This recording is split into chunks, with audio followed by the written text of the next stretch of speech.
अमरावती में महावितरण विभाग में हाल ही में हुए तबादलों को लेकर मागास वर्गीय कर्मचारियों ने भेदभाव का आरोप लगाते हुए तीव्र नाराजगी जताई है। कर्मचारियों ने विद्युत भवन के बाहर जोरदार आंदोलन कर अपना रोष व्यक्त किया।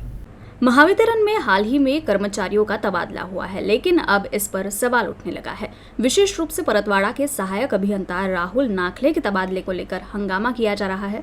2 माह पहले बिजली चोरी पकड़ने पर जहां उनका सम्मान हुआ था, वहीं अब अचानक उन्हें 250 किलोमीटर दूर धानकी स्थानांतरित कर दिया गया है। इससे पहले भी 1 साल में राहटगांव से परतवाड़ा उनका तबादला किया गया था। इस प्रकार 2 सालों में 3 बार उनका तबादला किया गया, जिसे कर्मचारियों ने अन्यायपूर्ण बताया है।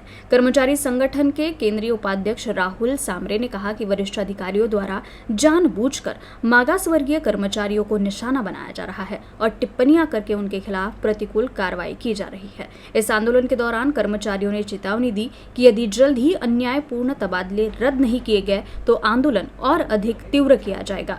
या प्रशासन जे आहे, झोन प्रशासन असो, मंडळ प्रशासन असो की या मंडळमध्ये जे 4 विभाग आहे, त्याचप्रमाणे यवतमाळ मंडळ जे आहे तिथे सुद्धा 3 विभाग आहे। आता एक 4था झाला दारवा। प्रत्येक ठिकाणी आमचा जे मागासवर्गीय कर्मचारी आहेत, सभासद आहेत, या सभासदांवर अन्याय चालू आहे।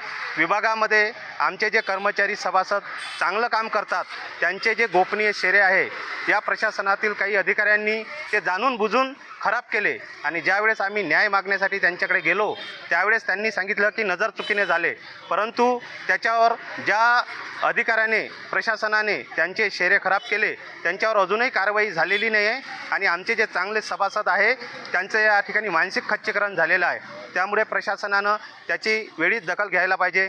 या अमरावती प्रशासनानं आमचं 692 यावर्षी बदलीचं सर्क्युलर आहे, त्या सर्क्युलरचा पुरेपूर गैरवापर करून आमचे जे काही सभासद आहे राहुल नाखले यांच्या विरोधामध्ये खोट्या तक्रारी घेऊन प्रशासनाकडून त्यांच्यावर अन्यायकारक बदली केलेली आहे। त्यांची 250 किलोमीटरवर धानकी येथे